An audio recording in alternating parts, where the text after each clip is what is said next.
Bonjour, j'espère que vous allez super bien. Nous sommes étudiants en L3 Administration des affaires. Il s'agit de Tianzambi Kabouya Mehdi, de Mavoula Sarah Louarabo et moi, Mbouabo Batelouki Sandra. Toujours dans le cadre de cours de méthode de négociation administrés par le professeur Patrick Bakengele. Il nous a été demandé des propositions de solutions à ces cas, où des personnes sont dans la bibliothèque, assises près de la fenêtre. La première personne veut qu'on ouvre la fenêtre parce qu'il a besoin d'un courant d'air. La deuxième ne veut pas parce que ses papiers vont s'envoler. Je passe la parole à Mavoula. Premièrement, c'est un langage codé. On se pose la question, que faut-il faire face à ces problèmes? On se réfère par rapport aux normes, soit aux principes de la bibliothèque, les règles ainsi que les cas de nécessité.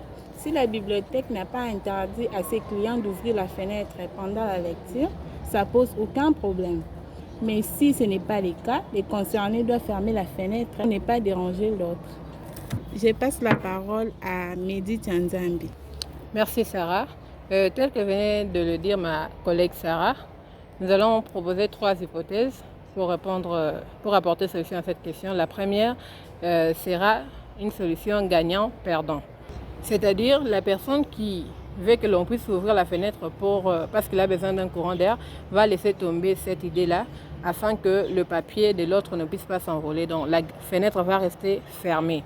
Et la deuxième hypothèse, perdant-gagnant.